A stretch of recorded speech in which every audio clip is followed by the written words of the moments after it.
Olá, amigo fã da Fórmula Indy, seja muito bem-vindo ao nosso Bandeira Verde.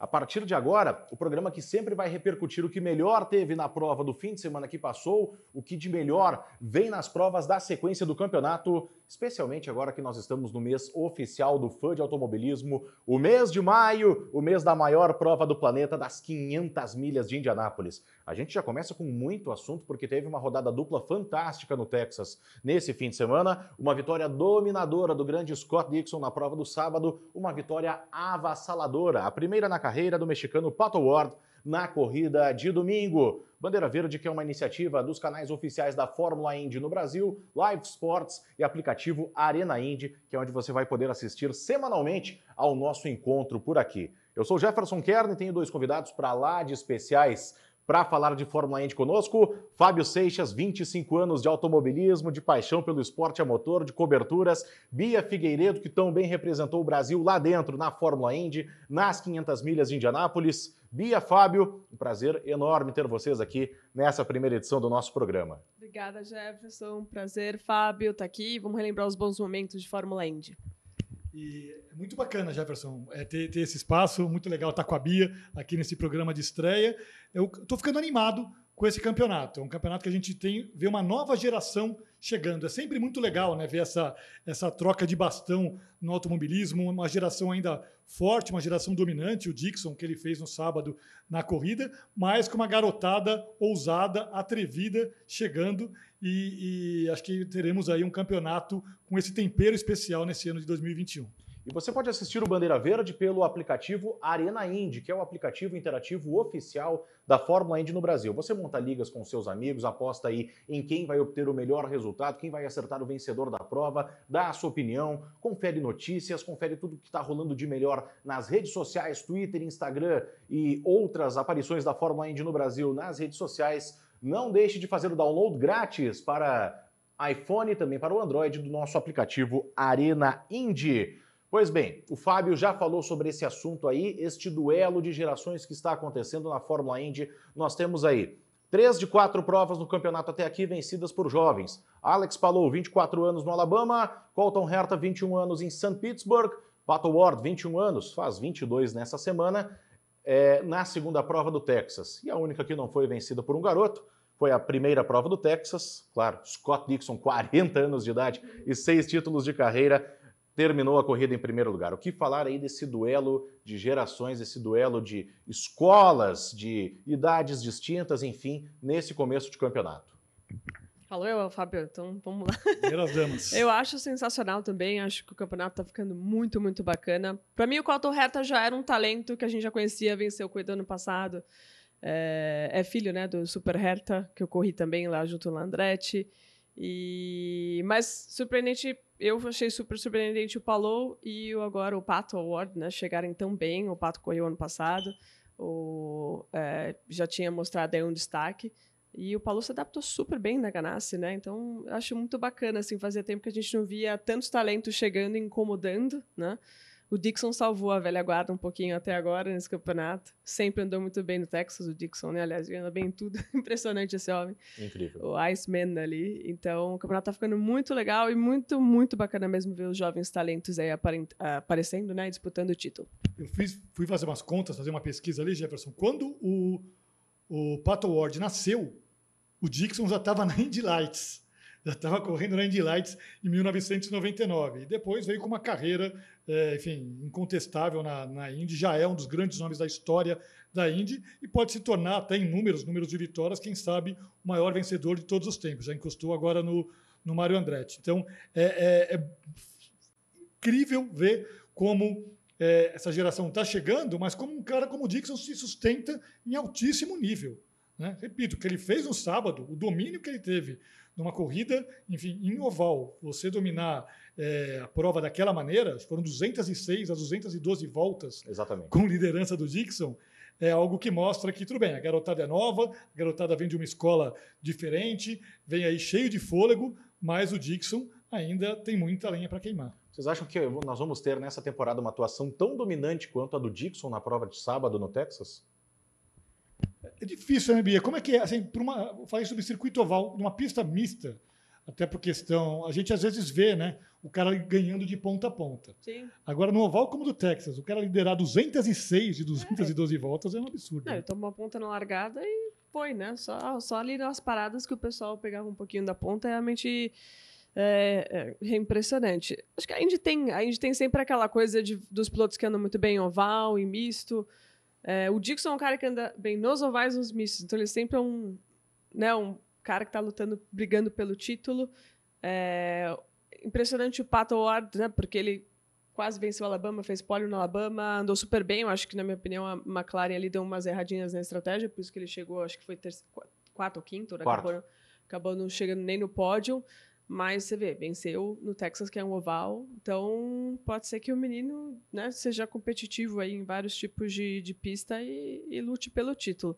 Ainda tem bastante água para rolar, a gente nunca sabe, mas, enfim, o Dixon vai estar sempre ali, gente, não tem jeito. Quem também fez uma corrida sensacional foi outro Scott vindo da Nova Zelândia, não da Chip Ganassi, mas da Penske, Scott McLaughlin. Provavelmente ele vai ser o melhor novato em termos de pontuação, porque o Romain Grosjean corre só nos mistos, da mesma forma o Jimmie Johnson. Mas o Scott McLaughlin, que a Penske buscou lá no automobilismo da Oceania, corria no Supercars da Austrália, ele é o melhor novato em termos de pilotagem da Fórmula Indy? Ele é o cara que mais tem chance de se adaptar e ter uma carreira vencedora daqui para diante? A concorrência é grande, né, Jefferson? Como você disse, ele tem outros estreantes com bagagem. Chamar essa turma de estreante parece até meio esquisito, porque não tem nenhum moleque ali, não tem ninguém ali com 18 anos chegando para correr. São 3 caras com uma experiência em outras categorias, mas já chegam com uma bagagem. A pergunta que eu queria fazer para a Bia, e pensando, enfim, vendo o que o McLaughlin fez no sábado, né, e foi uma dobradinha neozelandesa, é a seguinte, Bia, ele vem, enfim, de uma experiência nos V8, nos Sport Cars, que é uma espécie de Stock Car lá na Oceania, na Austrália. Você pilotou todo tipo de carro, inclusive esses 2 carros, né? Carro de Stock Car, carro da Stock Car no Brasil e carro da Indy. A adaptação dele, essa velocidade da adaptação, surpreende, porque experiência ele tem, mas logo na primeira corrida de oval, chegando em segundo lugar, é surpreendente para um piloto que vem de uma outra bagagem? É surpreendente, né? Porque normalmente os pilotos fazem o inverso. Eles muitas vezes vão do Fórmula para os Stock Cars. Né, se você for pensar bem, ele veio do Stock Car para a Indy, que é muito mais rápido, tudo muito, muito mais downforce. Mas, assim, eu acho que a Penske fez certinho, porque viu que ele era um grande talento, ele foi tricampeão lá na V8 australiana, que é extremamente competitiva. Então, eles testaram ele bastante e os caras viram que ele, olha, esse cara aqui, acho que vale a aposta. Mas foi surpreendente, né? Lá na Austrália, não em ovais. E ele chegar aí no segundo lugar, até ele, acho que ele mostrou assim, cara, eu nunca comemorei tanto o segundo lugar na vida, porque para ele chegar assim de cara num oval e ter o pódio, então é bem surpreendente, até por essa inversão, né? Sair do Stock Car e ir para um Indy, que é muito mais rápido e conseguir andar tão bem. Eu tenho uma pergunta também para a Bia nesse sentido.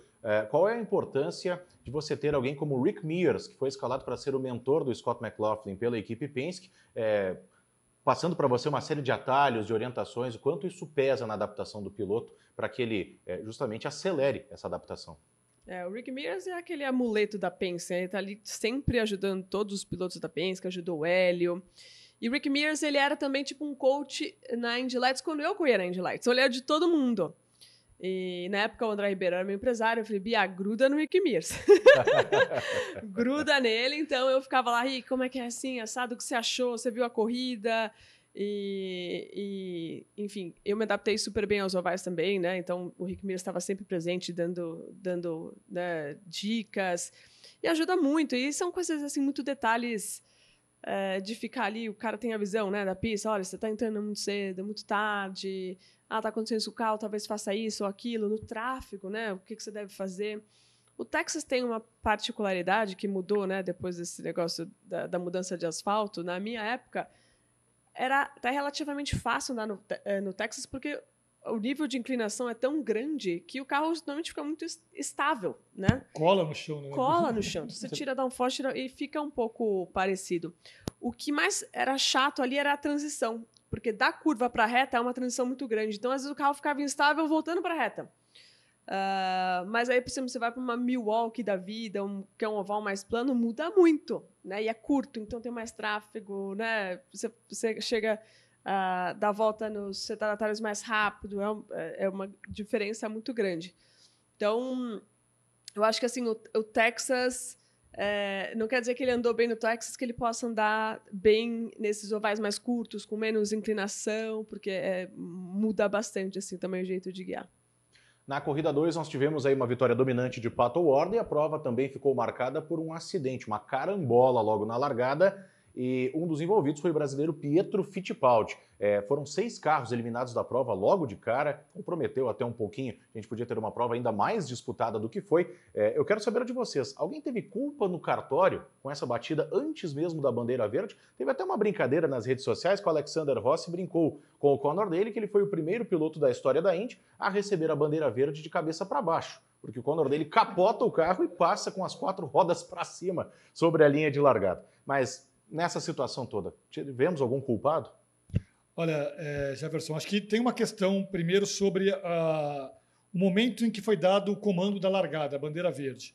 Acho que o pelotão não estava organizado ainda para que fosse dada aquela ordem de largada. Acho que valia a pena esperar mais uma volta. A gente via todo mundo ainda muito colado e acho que esse foi um dos motivos daquele acidente. E depois da dinâmica do acidente, temos que ser sinceros e honestos aqui, o Pietro Fittipaldi foi o culpado. Né? Ele acelerou, acertou a traseira do Bourdais, e aí o Bourdais vem para o meio do pelotão e começa todo aquele strike. Então, talvez na conta do período em que ficou longe de um carro da Fórmula Indy, de uma corrida em oval, correu no sábado, mas no domingo ali uma situação diferente, uma nova corrida, acho que teve ali uma precipitação do Pietro no momento da largada, mas também por conta dessa ordem de largada, da bandeira verde acionada ainda com um pelotão tão compacto. Você compartilha dessa visão, Bia? Como é que funciona? Traga para a gente, por favor, a visão do piloto. Você larga olhando a bandeira, é mais pela ordem do spotter no seu ouvido? Como é que funciona? Qual é a sua visão? Ali foi uma largada um pouco estranha. Eu entendo que o Pietro acabou, de uma forma, atingindo o culpado, mas houve uma desaceleração de alguma forma. Isso é extremamente perigoso. Naquele momento da largada, os carros já deviam estar todos acelerando. E houve uma desaceleração de alguma forma ali e o Pietro foi pego de surpresa, né? Tentou escapar, acabou pegando o Bourdais e aí fez aquele strike em todo mundo. E normalmente, assim, na minha época de Indy era muito difícil isso acontecer, porque você tem uma zona de aceleração definida por cones, você ali já consegue ver quando os líderes chegam que já vai ser o momento de acelerar, e você então vamos embora, e você também tem o spotter falando, os líderes estão acelerando, até dar a bandeira verde. Então o spotter também é muito importante, você não consegue ver a bandeira verde muito bem, né? Mas a zona de aceleração, sim. E, estranhamente, houve uma desaceleração já quando deveriam estar acelerando 100%, e o Pietro não percebeu, tentou parar, não conseguiu, e acabou acontecendo tudo aquilo. No sábado, teve aquela dinâmica daquele acidente do Colton Herta com o Bourdais, tem a ver com desaceleração. Né? Por isso que é ótimo ter uma pilota aqui falando com a gente, trazendo a visão de quem está lá dentro. É verdade, o Pietro talvez também tenha sido... Tem que colocar mais um elemento, né, nesse caldeirão, né, desse acidente, de alguém desacelerando. No sábado, o Colton Herta desacelerou ali na frente do Bourdais, o Bourdais acabou acertando, o Newgarden também veio. Né? Enfim, com todo mundo andando tão próximo, em velocidades tão elevadas, mesmo numa situação de largada, né, qualquer levantadinha de pé pode causar um acidente como aquele. Agora, como isso tem acontecido, né? Porque em uma das provas da rodada dupla de Gateway, em St. Louis, no ano passado, nós tivemos uma situação similar com o Oliver Esk, o Zach Witt, sobrou para o Alexander Rossi também, que está numa fase incrível, há 2 anos o cara não vence uma corrida. O Fábio, que acompanha a Fórmula 1 mais de perto, certamente se lembra da prova de Mugello no ano passado na Fórmula 1, que teve uma situação de relargada extremamente problemática. Pode ser um momento aí para começar a se pensar em novos procedimentos quanto a largadas e relargadas em movimento, para que sejam evitadas essas situações, ou talvez tenham sido fatos isolados, esses acontecimentos de Gateway, de Mugello e agora do Texas? Talvez alguma sinalização no painel, né, Bia? Você já teve esse tipo de coisa onde você correu, de você ter no painel, ou no Sim. volante ali, a indicação? Na Indy você tinha, mas era muito focado assim em bandeira amarela. Quando tinha um acidente, ele piscava, então você já sabia que você tinha que desacelerar. A mesma coisa no Stock Car também, né? Você tinha... e até na largada, né? Foi vermelho, quando apaga, até porque a visão do Stock Car é muito, muito difícil. Você confia naquelas luzes para saber quando larga ou não. Para mim é interessante, né, a Indy ter acontecido isso, até porque essas largadas sempre foram muito tranquilas, né? Isso é meio recente. Não sei se vocês mudaram o procedimento de alguma forma, que isso tenha acontecido, mas era muito tranquilo. Eu tinha mais dificuldade de estar na Stock Car porque o grid é maior, então, assim, às vezes um queria aquecer, eu queria dar um espaço, né, para largar bem. E na Indy eu nunca senti muito esse problema, né? E tá tendo agora, acho que algo tem que ser avaliado. Acho que a direção de prova lá tem 300 mil câmeras, dá para saber quem desacelerou, ou punir, ou conversar. A Indy, lá nos Estados Unidos, a comunicação é muito aberta, assim, não é uma coisa muito punitiva. Ó, você errou aqui, fica de olho, a gente vai estar de olho em você na próxima, para tentar evitar isso. Porque, como você falou, num caso como o Texas, você perdeu 6 carros de cara, 2 brasileiros, né? Pra gente foi... Poxa, numa largada só já foram 2 brasileiros. Então, é um pouco desapontante, né? Então, acho que algo tem que se reavaliar. E o Pietro foi se desculpar com o Bordel depois, né? Jefferson, ele deu um toque no Bordel. Foi mal. Exato. Acontece. Mais ou menos aquela história de quem bate por trás. Pois né? sempre vai ser assim. Agora, falando do Pietro, nós tivemos aí o Pietro Fittipaldi fazendo uma prova muito interessante no sábado, em que, inclusive, ele adotou uma estratégia extremamente agressiva, chegou a andar na 2ª colocação em certo momento, torcendo por uma bandeira amarela que não veio. Se cai a bandeira amarela na hora certa, olha, ele vai para as cabeças daquela prova de sábado. O que vocês acharam dessa reestreia do Pietro Fittipaldi, que desde setembro de 2018 não andava num carro de Fórmula Indy e foi jogado aos leões, né? A pista do Texas é dificílima, extremamente veloz e já tem Indianápolis dentro de poucas semanas. O que vocês acharam do Pietro no sábado, então, que foi a prova que ele esteve em ação? E eu completo a pergunta, Bia. Piloto enferruja? Ficar muito tempo longe do carro assim, quando você volta, demora um tempinho ali para pegar a mão? Eu posso falar bem disso, né? Porque eu fiquei parada 1 ano, né? Virei mamãe, voltei a correr às 12 horas de Sebring. O sentimento assim, é como andar de bicicleta. Você assimila um pouco da velocidade, aquela primeira acelerada, nossa, né? Rápido. Sempre com um sorriso, né? Porque a gente adora velocidade. Mas, de alguma forma, você volta, você começa a pegar muito fácil, né? Eu acho que você sente um pouco, dá uma enferrujada, às vezes por centésimos, décimos, é algo muito pouquinho, né? Num Fórmula Indy, que é até muito mais rápido, né? Só que o Pietro acho que deve ter tido chance de treinar e etc. E o reflexo tem que estar impecável, pode fazer mais diferença. Mas foi muito legal ver ele andando bem, tendo essa chance, né? A gente, como torcedor, acaba... Vai, bandeira amarela, né? Para realmente acontecer, para ter ali ele no pódio. Eu considero o Pietro muito talentoso, né? Acho que tendo a chance certa, às vezes tendo um carro bom, né? Ou brincando um pouco com a estratégia, ele consegue chegar aí bem e quem sabe, né? Se mantenha por mais tempo. É legal ver ele na Fórmula 1, lá na Haas, mas acho que para o piloto, só para esse piloto de teste, fica um pouco frustrante, né? É legal ver ele na ativa, correndo como titular em uma categoria grande como a Indy. Até porque piloto de teste hoje na Fórmula 1 não testa, né? É só ele vai lá, acompanha a corrida e fica ali esperando para ver se o titular tem algum problema, que foi o que aconteceu no ano passado com o Pietro. Se você olhar só para os números são frios. O Pietro largou em 14º, terminou em 15º a primeira prova. Mas a prova foi muito mais do que isso. Como você disse, ele andou em 2º lugar, era uma volta dele à Indy, depois de tanto tempo, num oval. Acho que o que a gente tira da reestreia do Pietro na Indy é muito bom, é muito positivo. Eu acho que ele saiu satisfeito com o que ele fez, né?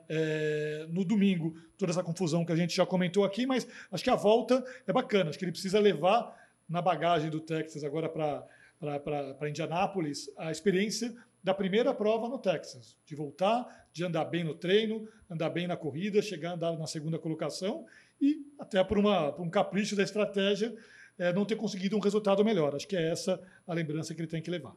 Vamos falar de mais Brasil na pista, vamos falar agora de Tony Kanaan, que também fez a sua estreia na temporada 2021, na rodada dupla deste fim de semana no Texas, por uma equipe que dispensa apresentações, que é a Chip Ganassi. Aí a circunstância também não foi tão favorável ao Tony, porque com o cancelamento do classificatório, grid foi definido pela pontuação dos carros e o Tony largou na última fila. Ainda assim, chegou a brigar aí pelo top 5, pelas 5 primeiras colocações, terminou em 11º, também por uma questão de estratégia. Como vocês avaliam especialmente a primeira prova do Tony Kanaan, a estreia dele em 2021?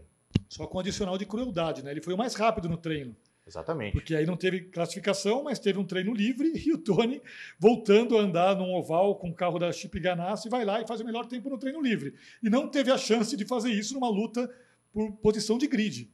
Né? E aí, como o grid foi definido com a posição do carro no campeonato, o Tony largou lá atrás em 23º lugar. Largando em 23º, andou em 5º, terminou em 11º, tá bom demais. Eu acho que foi uma belíssima corrida do Tony, e daí no domingo não teve o que fazer, né? Também foi colhido ali no acidente da largada, fez uma prova de recuperação, danificou a asa, teve que, enfim, passar no pit, e aí teve uma corrida comprometida. Mas acho que também foi um final de semana positivo pro Tony. Sim, não, voltando, e eu acho que poderia ser, se fosse o Texas das antigas, que você consegue andar 2, 3 na mesma linha, né? Não tem aquela diferença de asfalto. Acho que o Tony nem ligaria, viu, para essa 23ª posição, mas a condição da pista ficou um pouco mais difícil hoje, então foi pena que ele estava bem ali e não teve a chance de chegar entre os 10 primeiros. Mas vamos ver, né? Maio é agora, 500 milhas de Anápolis, o Tony sempre brilha ali, de alguma forma, em performance, né? Nem sempre ele liderou a volta certa, que ele brinca, né? Uma vez ele liderou a volta certa, que ele ganhou em 2013. Mas a gente sempre fica com essa expectativa porque o Tony é muito bom em Indianápolis. Qual é o ganho para o piloto de você sair de uma equipe como a AJ Foyt e ir para uma Chip Ganassi? Lógico, tá, equipe pequena, equipe grande, mas na prática, o que muda na estrutura de uma equipe mais acanhada como a Foyt, em que o Tony estava nos últimos anos, para a Ganassi, em que ele retorna agora, já esteve por 4 temporadas?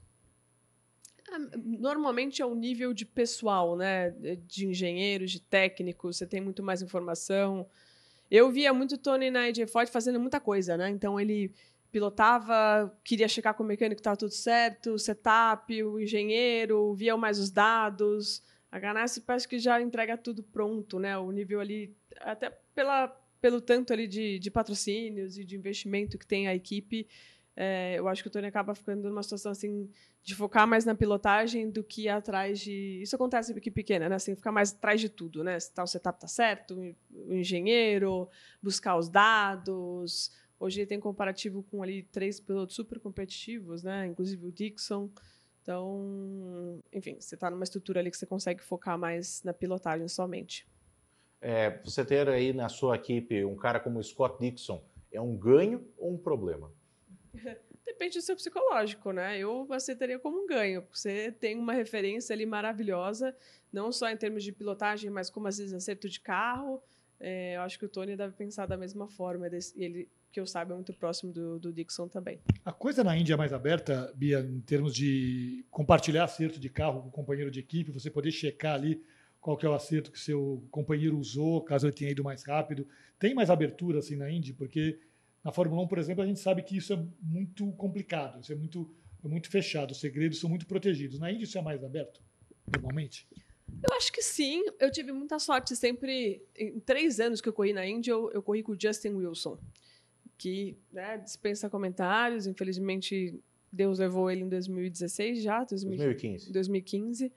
E o nosso nível de diferença, né, de idade era muito grande. Então, eu era novata e ele era extremamente experiente. Então, assim, o cara acaba até, né, ajudando, dando uma força. E, de alguma forma, a gente era bem próximo. Eu tentava sugar ele ao máximo nesse negócio de acerto. Mas, por exemplo, quando eu andei na Andretti, que tinha, né, o Hunter Ray, o Hinchcliffe, o Marco... na Indianápolis também chegou, acho que o Saavedra correu com a gente em 2012. Era uma ordem, assim, tipo de equipe. A gente sentava toda manhã e todo final do dia todo mundo falava o setup, do que tinha feito, o que tinha funcionado, o que não tinha funcionado. Era meio que obrigatório no sentido de equipe se ajudar para chegar no melhor resultado possível. E a Andretti tem muito essa filosofia, né? O Michael Andretti abertamente fala que gosta de ter muitos carros na pista para coletar o maior número possível de dados para que todos eles tenham um improvement, uma melhoria, um ganho no acerto, para que todos eles elevem o seu desempenho.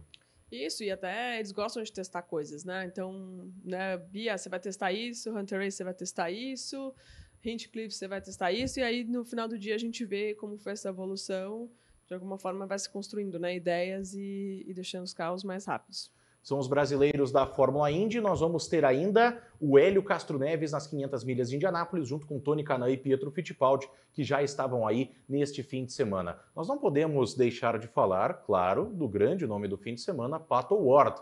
Primeira vitória da McLaren na Fórmula Indy em 42 anos, primeira vitória de um mexicano em 17 anos, primeira vitória na carreira dele, foi pole na primeira etapa, terceiro na prova de sábado, venceu a prova no domingo com ultrapassagem sobre o Joseph Newgarden, que é bicampeão da categoria, já tinha vencido no Texas. O que falar de Pato O'Ward, que derrubou a banca no fim de semana? Quer começar aí? Bom, para mim é muito legal ver, como você falou, né, um mexicano despontando. Eu, na Indy, só corri com o Michel Jourdain, né? E desde o Adrian Fernandes não tinha um mexicano andando tão bem. E é um garotão. É legal que ele é o campeão, foi o campeão 2018 da Indy Lights. Acho que o último campeão que se destacou foi o Joseph Newgarden, que é bicampeão da categoria. E ele ganhou do Hertha esse campeonato. Então, você vê como... E o Hertha acabou subindo, e eu acho que ele subiu, mas com uma equipe menor. Ele Pato Ward não foi para ele foi para Carlin naquele ano. Sim. E ele não tinha dinheiro para fazer todo o campeonato, né? E o Hertha teve o apoio da Andretti, acho que uma ajuda do pai, enfim, do George Steinbrenner IV, que é um dos donos do New York Yankees, time de beisebol, e nisso o Hertha teve uma ascensão facilitada, digamos assim, mas acho que o Pato ali já comprovava o tamanho do seu potencial, o seu talento. Exatamente. Acho que até deve ter sido animado. Ele deve ter visto, né? O Hertha vencendo prova. Falei, poxa, eu acho que eu tenho uma boa chance aqui, né? Eu também consigo, né? Eu também consigo. E conseguiu calhar, se eu não me engano, o Pato que pegou a vaga do Hinchcliffe quando teve a demissão do Hinchcliffe e o Hinchcliffe foi para Andretti. Vocês lembram disso? Não lembro exatamente quem substituiu o Hinchcliffe em 2019. Mas enfim, foi Pato estava por ali. Foi o Pato, exatamente. Acho que foi o Pato na equipe Schmidt, que virou McLaren naquele ano. Isso, exato. Então, é muito legal ver esses meninos, né, campeões da Indy Lights, subindo e andando bem na Indy. Super surpresa e assim, acho que só traz emoção pro campeonato. E foi legal a postura dele, porque todo mundo na hora relacionou com a conversa que ele teve com o Zac Brown, o CEO da McLaren, que prometeu, né, que caso ele vencesse uma prova esse ano na Indy, ele ganharia um teste com a McLaren de Fórmula 1 no final do ano. E todo mundo, claro, lembrou dessa história no momento em que ele cruzou a linha de chegada em primeiro no domingo lá no Texas, mas a declaração dele foi muito bacana. Olha, bacana, legal, vou querer testar, sempre bom, mas meu foco é a Indy, eu quero fazer um bom trabalho aqui. Então, isso é bacana, esse amadurecimento, né? Mostrar que é um cara que tem uma cabeça no lugar, ele sabe, ele pode até ter o sonho de um dia estar na Fórmula 1, é claro, uma categoria como a Fórmula 1, mas ele não se deslumbra, ele quer fazer o trabalho dele na Indy, quer lutar pelo título, por que não, né? E quer vencer outras provas ao longo desse ano. O foco dele é a Indy, ele deixou isso bem claro logo depois da corrida. Rapidamente, antes da classificação do campeonato, McLaren já é uma força maior do que a Andretti, nesse momento, na ordem de forças das equipes da Indy? Até agora, acho que tem que ser mostrado pela pontuação, resultado que a gente vê. Mas a Andretti sempre anda muito bem em Indianápolis, né? A McLaren, eu lembro muito do Alonso, a gente não consegue esquecer do episódio do Alonso, mas eu acho que eles, né, montaram uma estrutura ali realmente para vencer provas, né? Vai ser interessante ver como eles vão performar agora nas 500 milhas de Indianápolis, mas até o momento tem ultrapassado a Andretti, sim. E tem o dedo do Gil de Ferran, né, Jefferson?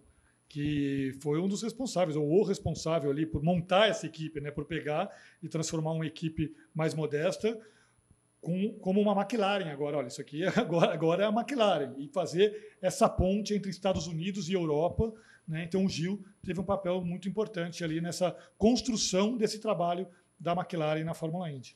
Vamos conferir a classificação do campeonato, em que tem essa briga da McLaren com o Pato Ward. Scott Dixon é o líder com 153 pontos, tem 22 de vantagem sobre o Pato, que está na segunda colocação. O Alex Palou vem em terceiro lugar, se mantendo ainda com uma pontuação muito interessante, o espanhol da Chip Ganassi. Joseph Newgarden, depois daquele problema, aquela carambola que ele causou lá no Alabama, é o quarto. Graham Rahal, com começo de campeonato até surpreendente, na quinta colocação. Lembrando que são 54 pontos em jogo em cada prova e os 6 primeiros estão separados aí por 51 pontos. tem 53 pontos exatamente de vantagem, até o Colton Herta, que é o 7º colocado, então aqueles ali estão praticamente na mesma balada. O que a gente pode falar dessa briga pelo título, que tem uma curiosidade, né? 6 de maio de 2001, no dia que o Pato Ward completava 2 anos de idade, o Dixon vencia a primeira prova dele na Indy em Nazaré. Aplicou em cima do Kenny Brack, que era o piloto que estava dominando aquela prova. E agora os dois estão disputando o título, com muita gente boa junto. O Palou surpreendendo, o Neil Garden, pelo jeito, vai ser o homem forte da Penske mais uma vez na briga pelo título. Colton Herta agora ficou um pouquinho atrás, mas é um jovem de imenso talento. O que a gente projeta nesse momento de briga pelo campeonato da Fórmula Indy? Olha, Jefferson, acho que a gente está ainda muito no começo, né? Mas a gente começa a pegar umas pistas aqui de quem pode aprontar. A gente tem visto o Dixon andando bem, né? Ali sempre incomodando nas primeiras posições. A gente tem visto a McLaren, a gente tem visto o Colton Herta andando, enfim, da maneira como ele andou na corrida do Alabama. Eu acho que o que a gente viu ali na classificação entre os 5, 6 primeiros colocados, eu acho que a gente pode esperar de luta de pilotos caminhando pela regularidade que eles nos mostraram, apesar de a gente estar muito no começo, esses caras estavam sempre ali na frente em todas as corridas, né? Então, eu acho que é por ali. Eu acho que é o que a gente vai ter. E, de novo, com uma expectativa de uma troca de bastão, de uma troca de gerações. Por maiores que sejam as hegemonias, os domínios no esporte, sempre acabam no momento, né? Pode ser que esteja acabando agora essa era do Dixon, e com uma turma chegando. E quando essa troca acontece, é muito legal de acompanhar, porque o Dixon não vai entregar fácil, né? Como a gente viu no sábado. Então, eu acho que fica entre aquela turma, mas acho que vai ser uma disputa muito boa de duelo de gerações. Se vocês fossem perguntar para mim, né, no início do campeonato, como é que estaria o campeonato depois de 4 provas, eu não... O Dixon até eu vi, assim, eu ia colocar entre ali, mas tá faltando o Mandretti, né, as Penske estão meio ali no meio do pelotão, o Joseph Newgarden tá ali, né, o Ray Hall tá entre os 5, também tem sido bem constante, mas eu não apostaria no Pato nem no Palou para estar entre os 5 primeiros, então são surpresas bem bacanas no campeonato.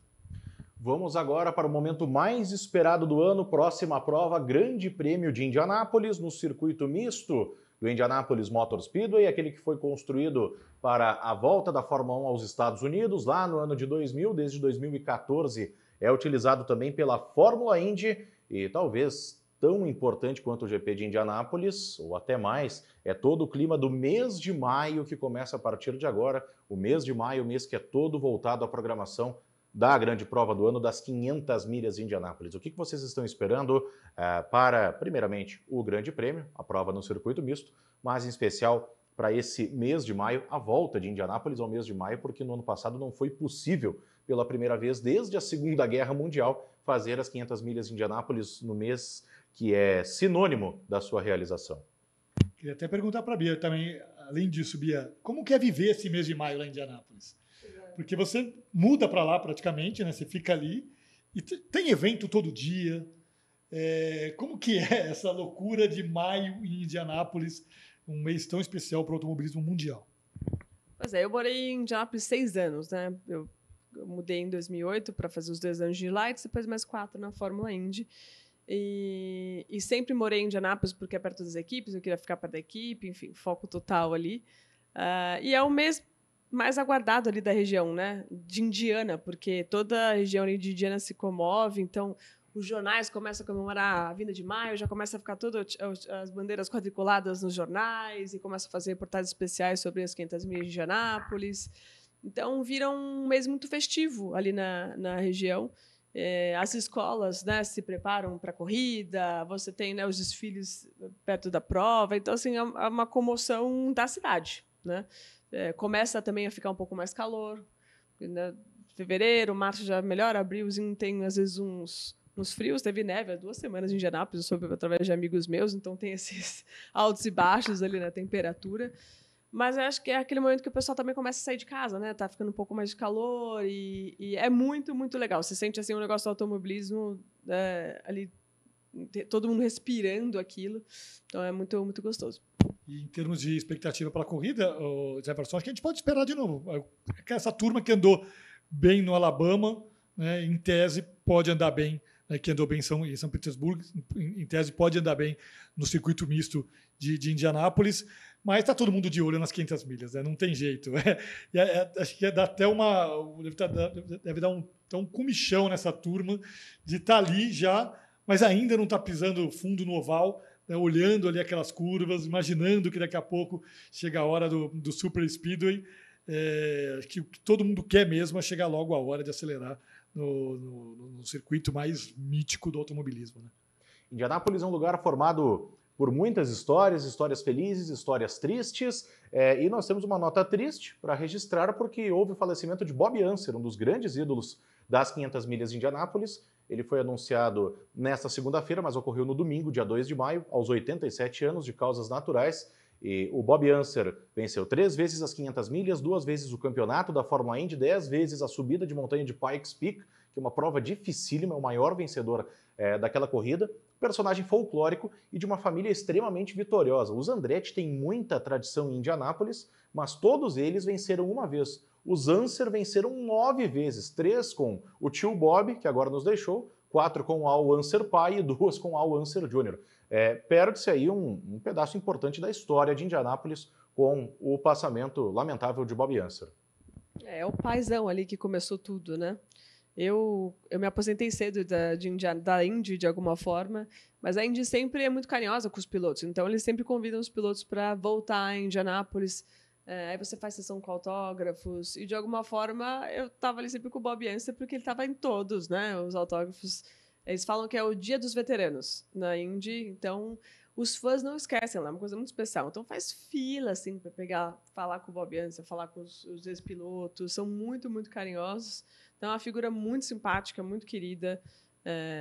Lembrei assim de cara, né? É dele, enfim, é o pai que abriu a porta aí para a família Unser em Indianápolis, na Indy. E eles são muito populares até hoje lá. Muito, né? Muito.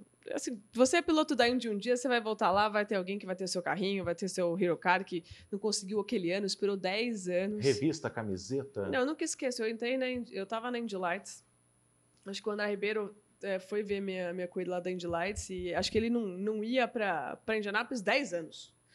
Chegou um fã com o carro dele e falou: André, eu venho todo ano aqui ver se você está aqui para autografar esse carro. Eu trago há 10 anos e hoje você está aqui. Pô, o André quase chorou de emoção, mas eu também fiquei, gente, que impressionante. Eles são muito, sabe? Eles guardam tudo, eles respeitam muito a história. Então é algo muito, muito, muito bacana. O Bob Unser foi o único piloto a vencer as 500 milhas em 3 décadas diferentes, né? Ele e o Rick Mears. O Rick Mears também.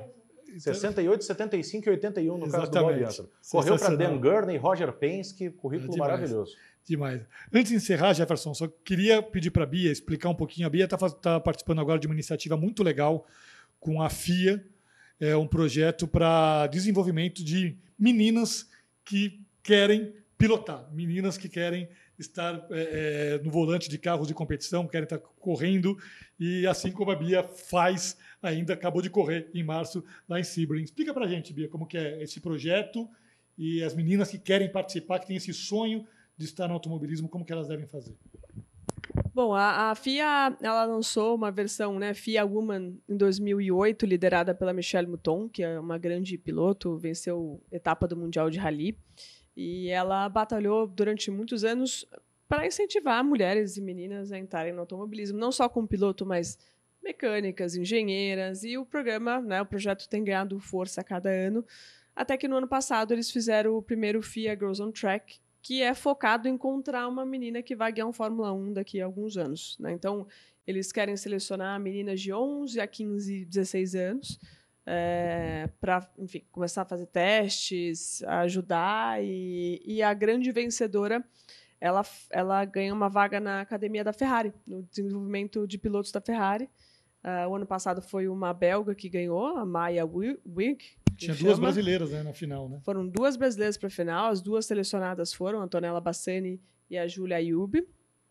Foi muito legal para o Brasil, né, ver que elas estavam super competitivas. E eu acho que esse ano o programa vai ficar mais forte, mais gente interessada, né, porque foi a primeira edição no ano passado. Eles começaram as inscrições hoje, então a CBA vai meio que me nomeou a coordenadora do projeto, até por eu estar sempre de olho nas meninas aqui no Brasil. E a gente quer conhecer todas as meninas, né? Se você tem 11 a 16 anos, corre de kart, manda seu currículo. A gente quer saber onde é que estão mapeadas essas meninas no Brasil, porque os campeonatos principais a gente conhece, acaba vendo, mas vai que tem outros campeonatos, e até incentivar essas meninas a continuar trabalhando, vir para os campeonatos principais, tentarem se destacar, para que a gente tenha aí logo uma grande campeã. E quem sabe, né? A Antonella e a Júlia ainda têm idade para participar esse ano. Você ainda tem a Maria Eduarda e a Nicotter, que não conseguiu vaga ano passado, e a Aurélia Nobels também, que poderiam entrar nessa vaga. A gente vai brigar para a FIA abrir essas vagas. Não necessariamente eles vão deixar, né, a nossa tentativa como CBA para lutar pelas nossas meninas brasileiras, porque eu nunca tinha visto uma geração com tantas meninas competentes como elas, né? Então é triste deixar só levar uma ou duas. O lindo realmente se levassem essas 4, porque a gente sabe que elas andam nos principais campeonatos, né? E podem fazer bonito lá pelo Brasil. Legal. E é só ficar ligado nas redes sociais da Bia ali, que ela está sempre passando essas informações, eu vou divulgar a mulherada, Boa. a CBA também. Vamos incentivar a meninada aí a começar no automobilismo. Legal. Maravilha. Fábio Seixas, Bia Figueiredo, muito obrigado pela presença de vocês, que a gente se encontre mais e mais vezes nesse mês de maio e em todo o campeonato da Fórmula Indy aqui no nosso Bandeira Verde. Obrigado pela participação. Obrigada. Valeu, Jefferson. O Bandeira Verde de hoje fica por aqui. Começa o mês de maio, começa o seu programa semanal para ficar de olho na categoria mais veloz do planeta. Continue sintonizado conosco aqui no Bandeira Verde, em alta velocidade ao longo da temporada 2021 da Fórmula Indy. Até a próxima!